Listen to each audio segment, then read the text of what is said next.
अस्सलाम वालेकुम बेटा, आवाज़ क्लियर है? ठीक है ना? हम स्टार्ट करेंगे काम को, थोड़ा सा वेट कर लेते हैं।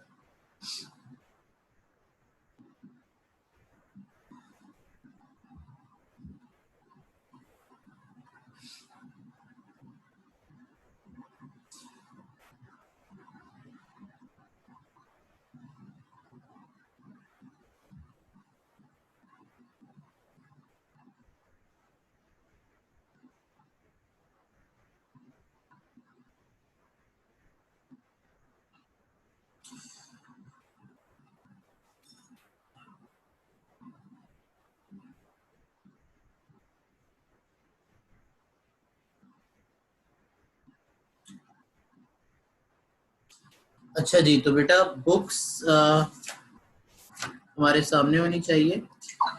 मैं कितना काम करवा चुका था आपको, मैं देखते।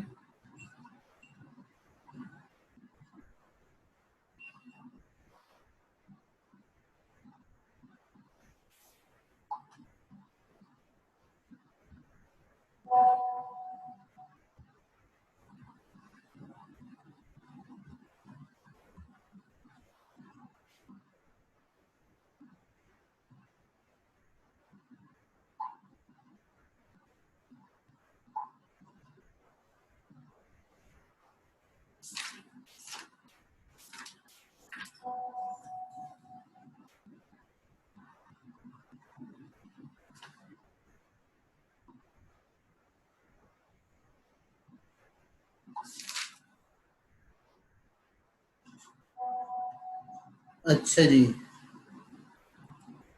तो काम को देखने की ज़रूरत है कि हम कितना काम कर चुके थे। ठीक है, क्या कोई मुझे कल का लेक्चर दिखा सकता है?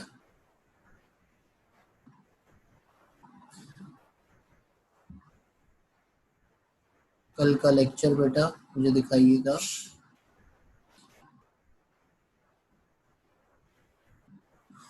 अच्छा, सिर्फ 11 स्टूडेंट्स आए अभी तक यार। 1-2 मिनट और मैं रुक जाता हूँ।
सो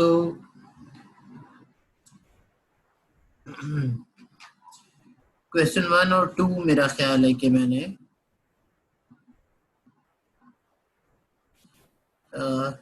2 पॉइंट, क्वेश्चन 3 तो क्लोजर प्रॉपर्टी है ना? तो क्या मैंने क्लोजर प्रॉपर्टी नहीं पढ़ाई थी आपको? क्लोजर प्रॉपर्टी मुझे तो याद पड़ रहा है शायद मैंने पढ़ा दी थी, मेरे ख्याल से। हाँ, मैं पढ़ा चुका हूँ क्लोजर प्रॉपर्टी कि कोई सेट क्लोज होता है तो कब होता है। ठीक है, ओके ओके। 2.2 की बात हो रही है, 2.1 तो हो गई थी। यस यस, एक्सपोनेंट्स भी डिस्कस हो गए थे और क्वेश्चन नंबर 1 हो चुका था। अच्छा, क्वेश्चन 2 में अब काम करना है हम लोगों ने, जिसका मैंने आइडिया दिया था आपको। क्या बात हुई थी कल आखिरी हमारी?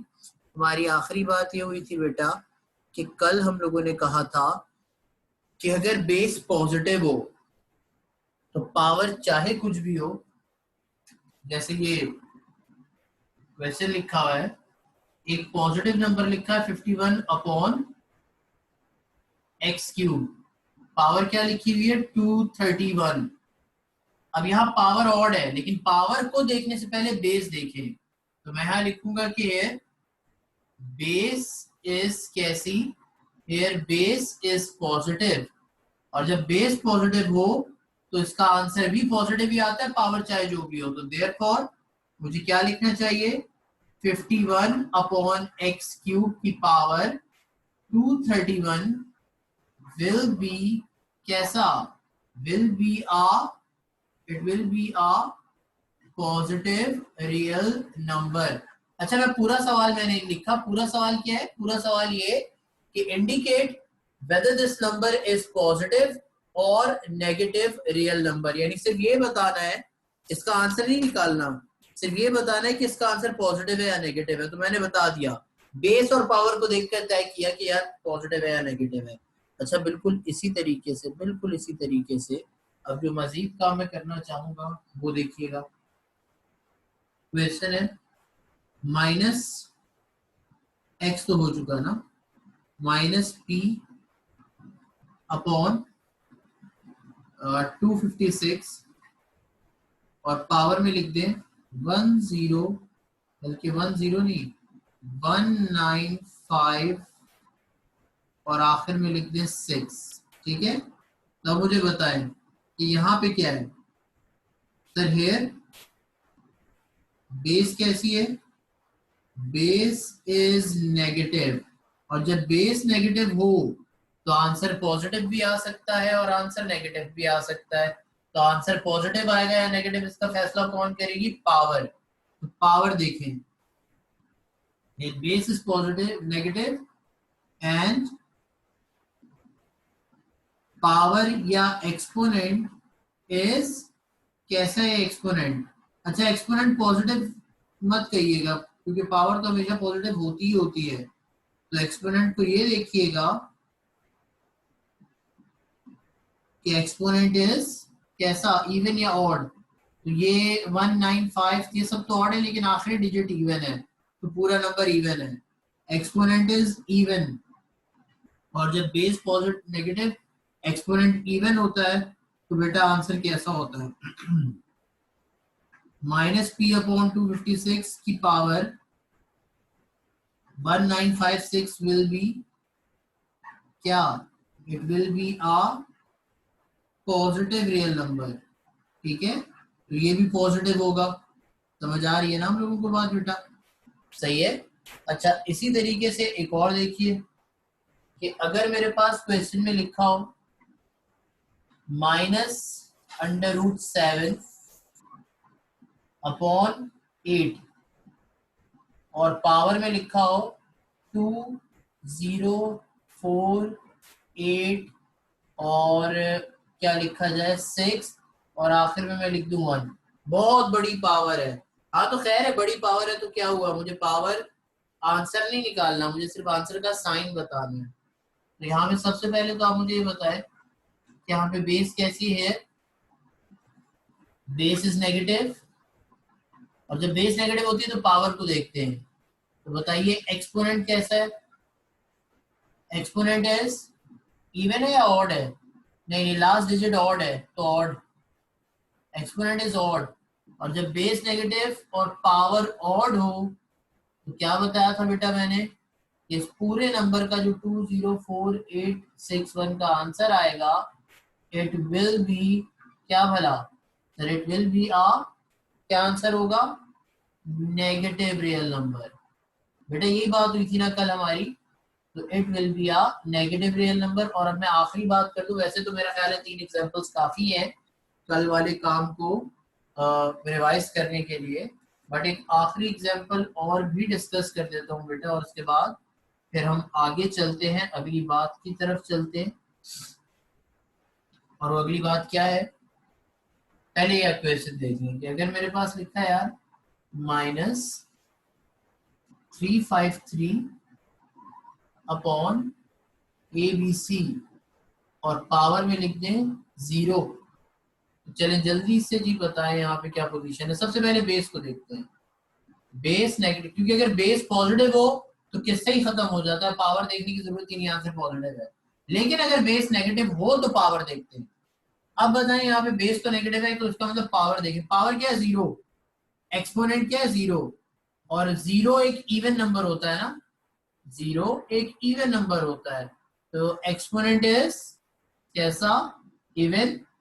तो आंसर क्या होगा इसका, therefore this number 353 upon ABC power 0 will be a, जी बेटा क्या, it will be a positive real number. तो इस तरह से आपने बता दिया कि कौन सा नंबर रियल पॉजिटिव है और कौन सा रियल नंबर नेगेटिव है, और रीजन भी बता दिया कि क्यों है। और बिल्कुल इसी तरीके से, यानी ये 3 जुमले लिखने हैं आपने, बेस बतानी है, पावर बतानी है, और फिर आंसर का साइन बताना है कि प्लस है या माइनस। तो यहाँ पर आपको होमवर्क करना होगा बेटा। क्या होमवर्क करना होगा, होमवर्क आपको खुद करना होगा, जाहिर है। क्वेश्चन नंबर 2 एक्सरसाइज 2.2, ठीक है, ये होमवर्क है। तो ये इस तरह से लिखने का मकसद क्या है कि ये क्वेश्चन करने के बाद आपने क्वेश्चन नंबर 2 के लिए जगह छोड़नी है। जगह मतलब एक पेज, इसके लिए एक पेज छोड़ देना बेटा, और यहीं पे रजिस्टर पे करना है, ठीक है। तो अब जी,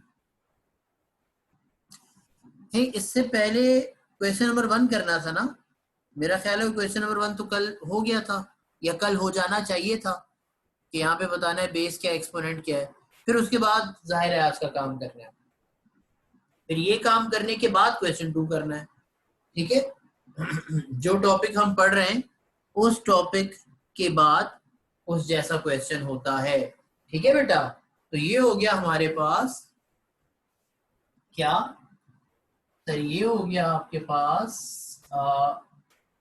एक्सपोनेंट्स का एक इंट्रोडक्शन, जहां पे मतलब हमने बेस और एक्सपोनेंट बताया था, और फिर हमने बताया था, क्या बताया था कि सर किस तरह से किसी भी नंबर का आंसर पॉजिटिव आता है नेगेटिव आता है, या हम बता सकते हैं कि कौन सा नंबर कब पॉजिटिव होगा कब नेगेटिव होगा। अब जो आज अगला काम करना है बेटा हम लोगों ने, वो है क्या, वो है ये जो मैं लिख रहा हूँ, कैपिटल में नहीं लिखता, चलो इसको क्या लिख रहा हूँ बेटा, लॉस ऑफ एक्सपोनेंट्स, पावर के लॉज, पावर के रूल्स, पावर के कवानीन, यानी पावर पर किस तरह से काम किया जाता है। पावर आपका मतलब एक्सपोनेंट, तो लॉज ऑफ एक्सपोनेंट बेटा देखो 5 लॉज होते हैं, और 2 मैं अभी पढ़ाऊंगा और 2 मैं इसके साथ ही समझा दूंगा फौरन, क्योंकि जो 4 लॉज एक जैसे आपस में जिनका ताल्लुक है वो मैं अभी समझा रहा हूँ, ठीक है। तो सबसे पहला लॉ, सबसे पहला लॉ, सब लोग सुन रहे हैं ना मेरी बात, बल्कि लॉ मैं सारे आज ही लिख देता हूँ, और फिर बारी बारी हम क्वेश्चन करते जाएंगे, ठीक है। तो बहुत गौर से मेरी बात सुनेंगे सब लोग। पहला लॉ है बेटा क्या,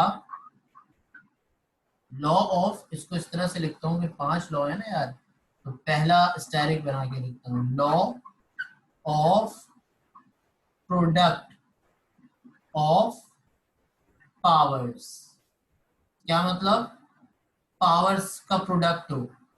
अब इस लॉ, अच्छा देखो नाम तो जाहिर है पता होना चाहिए ऑब्वियसली, लेकिन नाम से ज्यादा इंपॉर्टेंट आपके लिए क्या है, काम, कि अगर पावर्स का प्रोडक्ट हो, यानी इसका मतलब क्या है, इसका मतलब ये है बेटा कि अगर आपके पास कुछ सेम बेसिस आपस में क्या हो रही हो, कुछ सेम बेसिस आपस में मल्टीप्लाई हो रही हो, यानी कुछ बेसिस सेम हो और उनके बीच में क्या हो, मल्टीप्लीकेशन, सेम बेसिस के बीच में मल्टीप्लिकेशन हो, तो फिर हम क्या करते हैं। आप में से अक्सर लोगों को ये बात पता है कि हम क्या करते हैं, ठीक है। लेकिन फिर भी आज हमने लॉ देखना है, सुनना है, समझना है। और इसी तरह देखो, अब ये एक लॉ हो गया ना, अब ये जो टॉपिक अगला मैं बताने लगा हूँ ये 2.3 का टॉपिक है, लेकिन मैंने कहा मैं लॉ सारे एक साथ बता रहा हूँ ताकि आपके लिए याद करना और उनको समझना आसान हो जाए। जिस तरह सेम बेसिस मल्टीप्लाई होती है, तो उसी तरह सेम बेसिस डिवाइड भी तो हो सकती है। तो अगला लॉ हमारे पास क्या है, अगला लॉ है बेटा हमारे पास लॉ ऑफ क्या, law of quotient of powers. Quotient का मतलब डिवाइड, मैंने आपको लिखाया था ना, सम, डिफरेंस, प्रोडक्ट, कोशेंट। लिखवाया था मैंने कि जब दो नंबर प्लस होते, 3 और 2 से मैंने एग्जांपल भी दी थी ना, कि जब दो नंबर प्लस होंगे तो आंसर सम कहलाएगा, मल्टीप्लाई होंगे तो प्रोडक्ट कहलाएगा, माइनस होंगे तो डिफरेंस कहलाएगा, और डिवाइड होंगे तो कोशेंट बोलेंगे या रेशो बोलेंगे, या उसको क्या बोल सकते हैं, फ्रैक्शन भी बोल सकते हैं। ठीक है, तो कोशेंट का मतलब है डिवाइड, कोशेंट का मतलब है बेटा डिवाइड, यानी अगर सेम बेसिस डिवाइड हो रही हो, एक सेम बेस ऊपर हो और एक सेम बेस नीचे हो, तो क्या होगा, आइए देखते हैं क्या होगा। जब सेम बेस मल्टीप्लाई होगी तो सेम बेस, देखो मैथ्स का रूल है, जो चीज कॉमन होती है, जो चीज सेम होती है, उसको एक दफा लिखते हैं। तो यहाँ भी बेस सेम है, एक दफा लिखी जाएगी, वहां भी बेस सेम है, एक दफा लिखी जाएगी। सेम बेस को लिखा है एक दफा, दोनों में बेसिस सेम थी, इनको लिखा है एक दफा। अब क्या करें, जब सेम बेस मल्टीप्लाई हो रही है तो सेम बेस को एक दफा लिखकर पावर्स को करवा दें ऐड। क्या करवा दें बेटा, पावर्स को ऐड। और जब सेम बेस डिवाइड, तो सेम बेस को वही एक दफा लिख के पावर्स को करवा दें सब्ट्रैक्ट। क्या करवा दें, पावर्स को माइनस। यानी जब सेम बेस मल्टीप्लाई तो पावर्स हो जाती है ऐड, और जब सेम बेस डिवाइड तो पावर हो जाती है सब्ट्रैक्ट। ठीक है, ये दो रूल्स हैं। अब लोग कहेंगे सर ये आपने दो लॉ पढ़ा दिया आज, मैं कहूंगा बेटा आपको जब याद करने की अगर हम बात करें तो याद करने के हवाले से बेटा जस्ट एक्सक्यूज मी, आप लोग जब तक कॉपी कर लें प्लीज, सॉरी, आप लोग जब तक कॉपी।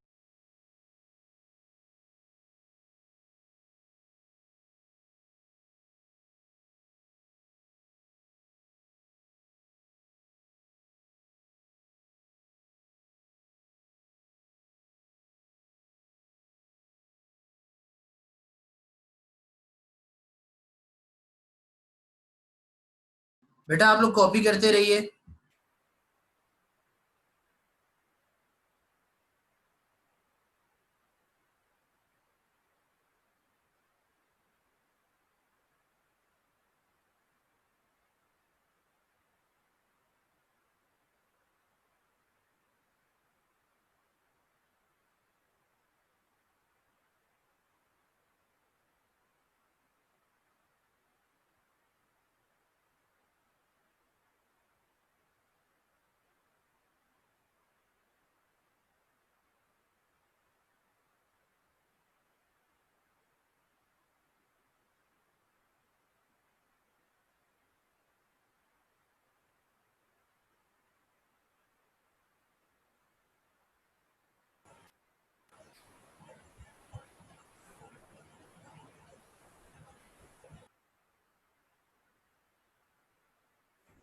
ओके बेटा, सो मेरा ख्याल है लॉ याद हो गए होंगे, ये मैंने दोनों साथ साथ लिखे इसलिए ताकि याद अभी इसी वक्त हो जाए। मैं प्रूफ भी करके दिखा देता हूँ आपको कि देखो जब सेम बेस मल्टी यानी 2 का क्यूब लिखा हुआ है और 2 की पावर 4 लिखी है, इसका क्या मतलब है 3 2, और इसका क्या मतलब है 4 2। पावर 4 का मतलब है 4 दफा, पावर 3 का मतलब है 3 दफा। तो जरा ये बताना कि टोटल कितनी दफा आ गया।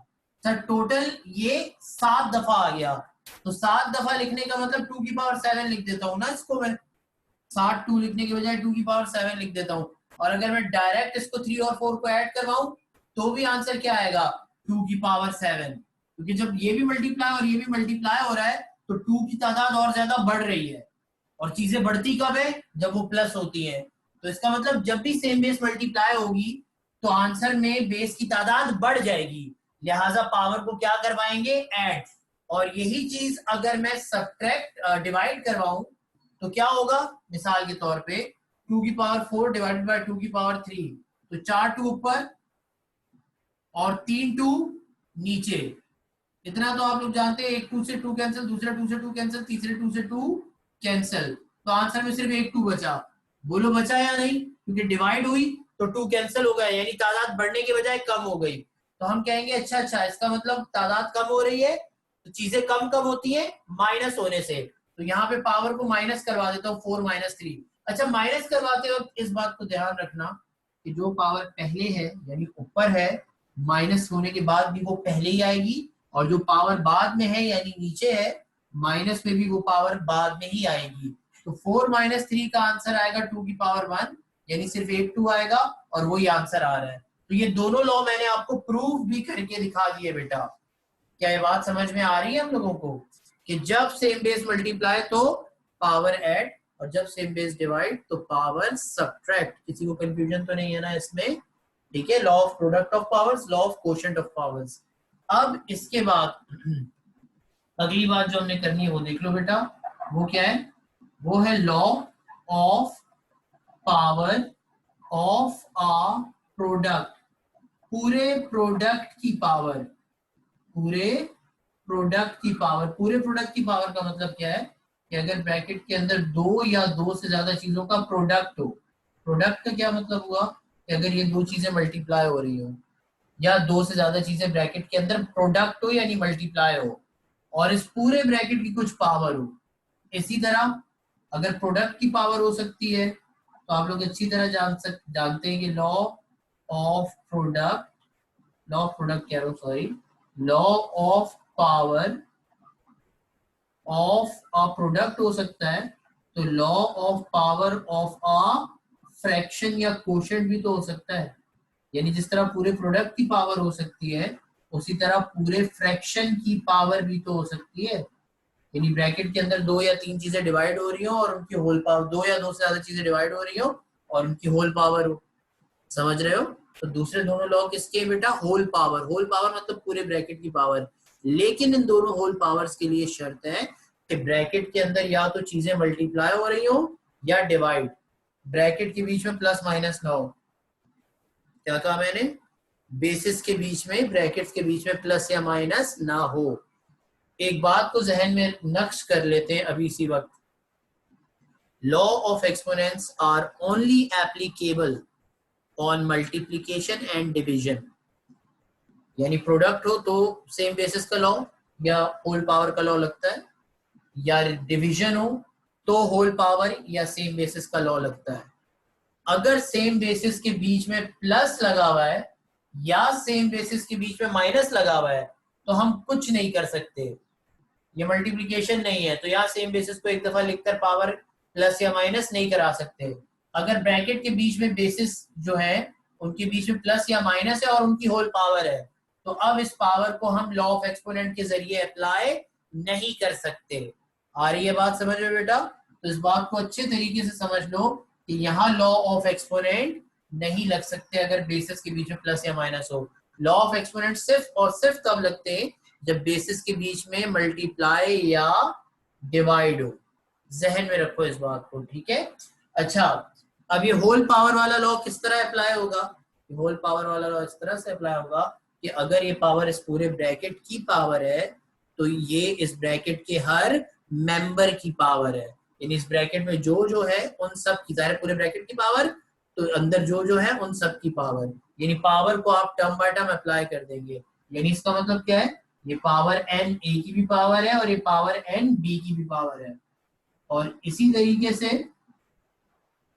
नीचे आ जाए, अगर पूरे फ्रैक्शन की पावर n है तो न्यूमिनेटर की भी पावर n है और डिनोमिनेटर की भी पावर n है। ये आपके पास चौथा लॉ हो गया। अब देखो ये दोनों लॉ एक जैसे थे और ये दोनों लॉ भी एक जैसे हैं। यहाँ भी सेम बेसिस थी, यहाँ भी सेम बेसिस थी, यहाँ भी होल पावर है, वहां भी होल पावर है, यहाँ भी पावर अप्लाई हुई है, और यहाँ जब सेम बेसिस मल्टीप्लाई तो पावर प्लस हुई और जब सेम बेसिस डिवाइड तो पावर सब्ट्रैक्ट हो गई। आई होप कि काम हमारी समझ में आ रहा हो। अगर कोई कंफ्यूजन है ना बेटा तो पूछ लीजिएगा प्लीज मुझसे, ठीक है? अच्छा जी, तो अब मुझे ये बताओ कि क्या ये चारों लॉ समझ में आए? किसी को कंफ्यूजन है? एक बात और क्लियर कर दूं। कौन सी बात बेटा? सर ये वाली बात कि जब पावर माइनस होती है तो प्लस में तो कोई भी पहले कोई भी बाद में आए, प्लस तो कम्यूटेटिव होता है ना, लेकिन माइनस में बहुत फर्क पड़ेगा। क्यों फर्क पड़ेगा? मेरी बात सुनो। अगर 3 और 4 को या 5 और 2 को माइनस कराओ तो 5 माइनस 2 का आंसर अलग आता है और 2 माइनस 5 का आंसर अलग आता है। 5 में से 2 गया तो 3 आता है, 2 में से 5 गया तो भी 3 आता है। यहाँ पे बड़ा नंबर 5 है उसके साथ प्लस है तो आंसर भी प्लस, यहाँ पे बड़े नंबर के साथ माइनस है तो आंसर भी माइनस। और +3 और -3 कभी भी सेम नहीं होते। तो इस बात का क्या मतलब निकलता है? इस बात का ये मतलब निकलता है कि माइनस करते वक्त ये बात बहुत अहम है कि आप पहले कौन सा नंबर लिखेंगे और बाद में कौन सा नंबर लिखेंगे। तो इसका जवाब मुझे आप लोग ही दे दें, जल्दी से मुझे बताएं क्या करेंगे बेटा, क्या करेंगे और क्या बोलेंगे। यहाँ पर हम ये बोलेंगे कि जो पावर पहले थी यानी ऊपर थी वो पहले आएगी, और जो नीचे वाली पावर थी बाद में। यानी कि लॉ ये होता है कि ऊपर वाली पावर माइनस नीचे वाली पावर, सेम बेस को एक दफा लिखें और ऊपर वाली पावर में से माइनस करवा दें नीचे वाली पावर, ठीक है। बाकी तो ये दोनों लॉ बहुत आसान है, इसमें तो सिर्फ पावर अप्लाई होती है। और एक और बहुत इंपॉर्टेंट बात, यानी वो पॉइंट ये पेज के टॉप पे, यानी पेज का टॉप का मतलब आपका पेज होता है ना रजिस्टर का बेटा, उसमें एक हेडिंग वाली लाइन होती है, रेड लाइन या ग्रीन लाइन बनी हुई होती है ऊपर, वो हेडिंग वाली होती है ना। ये जो बात अब मैं लिखने वाला हूँ, ये दोनों पॉइंट्स, ये आप इस तरह यहाँ पे लिखेंगे, स्टार बना के, स्टारिक बना के पेज के टॉप पे लिखेंगे। ओके, कौन सी बात है बेटा, ये कौन सी बात है जो अब मैं बता रहा हूँ आपको। ये बात जो मैं आपको बता रहा हूँ वो ये है कि अगर सेम बेसिस के बीच में प्लस या माइनस हो तो ना तो अब पावर प्लस होगी और ना ही अब पावर माइनस होगी। यानी अब सेम बेस को एक दफा लिख के पावर को प्लस और माइनस नहीं, नॉट इक्वल टू, अब ये पावर अप्लाई नहीं हो सकती। और इसी तरह अगर ब्रैकेट के अंदर प्लस या माइनस हो तो भी अब पावर दोनों टर्म्स पर अप्लाई नहीं हो सकती। यानी अगर बीच में बेसिस के बीच में प्लस या माइनस हो तो लॉ ऑफ एक्सपोनेंट्स अप्लाई नहीं होते। इस बात को जहनों में अच्छी तरह बिठा लें। आखिरी लॉ ऑफ एक्सपोनेंट पढ़ा दूं बेटा, और वो आखिरी लॉ ऑफ एक्सपोनेंट क्या है, अगर आप लोग कहते हैं तो ये प्रूफ भी करके दिखा देता हूँ दोनों लॉ ऑफ एक्सपोनेंट। चलिए करके दिखाता हूँ। Law of power of a power, क्या मतलब, पावर के ऊपर एक और पावर, पावर के ऊपर एक और पावर, ठीक है, दो दो पावर। यानी अगर एक बेस है और उसकी पावर एक लिखी हुई है m, और फिर उसी की एक और पावर n, अब देखो इसमें ब्रैकेट बना हुआ है, इसका मतलब ये m भी एक ही पावर है और ये n भी एक ही पावर है। अच्छा वही वाली बात होगी ना यार, मैं अल्फाबेट क्यों लिख रहा हूँ, m और n क्यों लिख रहा हूँ, अल्फाबेट इसलिए लिख रहा हूँ क्योंकि m और n की जगह कोई भी नंबर आ सकता है। अगर मैंने कोई नंबर ले लिया ना यहाँ पे खास, तो आप लोग समझोगे कि ये लॉ सिर्फ उन्हीं नंबरों पे अप्लाई होता है, किसी और नंबर पे अप्लाई नहीं होता। तो मैं अल्फाबेट इसलिए लिख रहा हूँ कि इन अल्फाबेट्स की जगह कोई भी नंबर आ जाए, आपने काम यही करना है। जैसे अभी मैंने 2 और 3 या 4 और 3, 4 और 2 लेकर एग्जांपल समझाई थी आपको, 4 और 3 लेकर। तो उसी तरह अगर पावर के ऊपर पावर है तो पावर्स आपस में क्या हो जाएंगी, ऐड, क्योंकि अब सेम बेस तो है नहीं, ना पावर ऐड होगी ना सब्ट्रैक्ट, बल्कि अब क्या होगी बेटा, अब पावर होगी मल्टीप्लाई। क्या होगी सर, अब पावर हो जाएगी मल्टीप्लाई। यानी मैंने आपको 2.2 का टॉपिक भी पढ़ाया, मैंने आपको ये 2.2 के हैं दोनों, ये 2.3 के हैं दोनों, और ये 2.4 का टॉपिक है। तो मैंने आपको सारे लॉज एक साथ पढ़ा दिए। क्यों एक साथ पढ़ा दिए, ताकि आपको याद रखने में, समझने में आसानी हो। एक लॉ याद हो जाए तो दूसरा खुद ही याद हो जाता है जो उस जैसा हो। ये है वो वजह कि मैंने सारे लॉ एक साथ पढ़ा दिए। मैं उम्मीद करता हूं कि आपको समझ में आया होगा। अगर किसी को कंफ्यूजन है मुझसे पूछ ले, मैं आपको जल्दी से दोनों लॉ, तीनों लॉ प्रूफ करके दिखाऊं। अगर 2 और 3 की पावर है, मिसाल के तौर पे 3, तो इसका मतलब ये पूरा ब्रैकेट 3, यानी पूरा ब्रैकेट कितनी दफा लिखा है, 3 दफा। भाई पूरे ब्रैकेट की पावर 3 है ना, तो पूरा ब्रैकेट कितनी दफा लिखा है, 3 दफा। अब मल्टीप्लीकेशन तो कम्यूटेटिव होती है, आप जानते हैं, तो कौन पहले कौन बाद में से कोई फर्क नहीं पड़ता। तो एक काम करता हूँ, तीनों 2 एक साथ लिखता हूँ, 3 2 है 2 क्यूब, और तीनों 3 एक साथ लिखता हूँ, 3 क्यूब आ जाएगा। तो ये लॉ भी तो यही कहता है कि अगर इस पूरे ब्रैकेट की पावर 3 है तो 2 की पावर भी 3 है और 3 की पावर भी 3 है ना। Law of power of a quotient, ये क्या है बेटा, law of power of a quotient. Fraction और कोशेंट एक ही बात होती है ना यार। तो पूरे कोशेंट की पावर या पूरे फ्रैक्शन की पावर हो तो गया। क्वेश्चन 3 करना है, क्यों नहीं करना, क्वेश्चन 3 और 4 यानी बात की क्वेश्चन करने के लिए तो ये काम कर रहे हैं। थोड़ी सब्र तो कर जाओ बेटा। आपको क्या लगता है कोई क्वेश्चन छुड़वा दूंगा क्या मैं, है, फिक्र नहीं करो आप। ठीक है, आप लोग असल में पहली दफा मैथ्स पढ़ रहे हो ना, 9th का मैट्रिक का, मैं 16 साल से पढ़ा रहा हूँ, थोड़ी सी सब्र कर जाए। ओके, अब अगर पूरे कोशेंट की पावर 3 हो तो इसका मतलब पूरे फ्रैक्शन की पावर 3 है, तो ये फ्रैक्शन कितनी दफा लिखा हुआ है, अब क्वोशंट बोलो, फ्रैक्शन बोलो या रेशियो बोलो, एक बार 3 दफा। आपको पता है जब फ्रैक्शन मल्टीप्लाई तो न्यूमिनेटर से न्यूमिनेटर और डिनोमिनेटर से डिनोमिनेटर मल्टीप्लाई। ऊपर 3 2 का मतलब 2 क्यूब और नीचे 3 3 का मतलब 3 क्यूब। तो 2 पर भी क्यूब आ गया, 3 पर भी क्यूब आ गया। तो लॉ ये कहता है कि इसको 3 दफा लिखने के बजाय आप डायरेक्ट एक काम करो, पावर अप्लाई कर दो। तो दोनों लॉ प्रूव हो गए। बोले हो गए या नहीं। और आखिरी law, law of power of a power को भी देख लीजिए बेटा। क्या है law of power of a power? कि अगर 2 की पावर 3 है और इसकी पावर 2 है, यानी अब इस पूरे ब्रैकेट की पावर 2 है, इसका मतलब ये कि ये ब्रैकेट कितनी दफा लिखा हुआ है? 2 दफा। और इसका मतलब 3 2, इसका मतलब 3 2। और सेम बेस मल्टीप्लाई तो पावर ऐड होती है ना, तो टोटल 6 2 आ जाएंगे। 3 + 3 6। सेम बेस को एक दफा लिखा, पावर को ऐड करवा दिया। सेम बेस को एक दफा लिखा, पावर को ऐड करवा दिया, तो आंसर क्या है? 2 की पावर 6।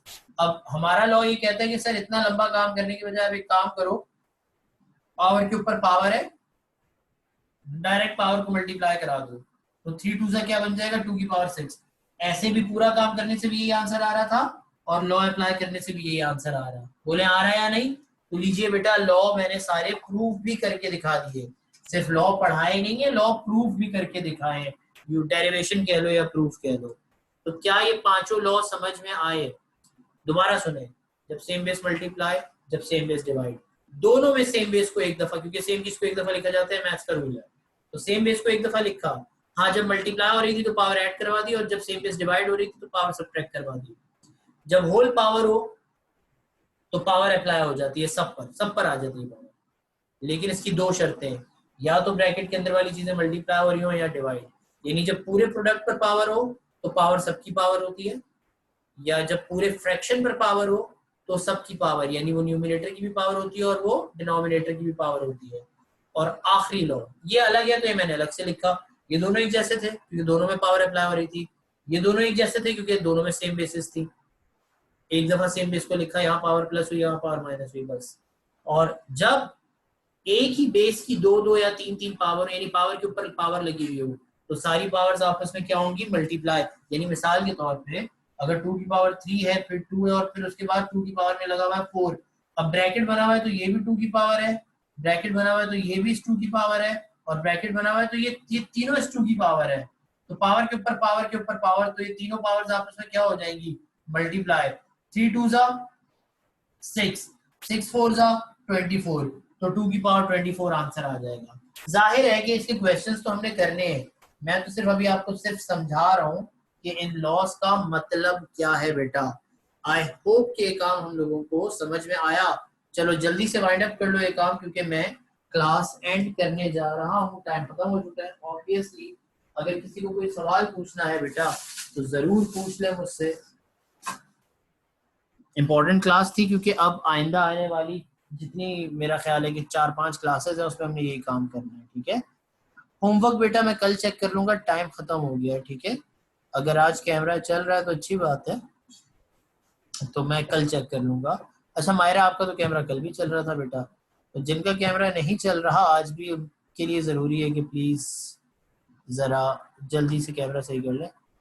यार ये क्यों सवाल करते हैं कि रफ में करना है फेयर में करना है, मुझे समझ नहीं आती यार ये बात। और रफ में करना है, क्या मतलब है रफ में करना है बेटा? यानी क्या, ये क्या सवाल है? आप लोग मतलब रोज एक ही सवाल पूछ रहे हो, सर कॉपी करना है या नहीं करना, रफ में करना है फेयर में करना है।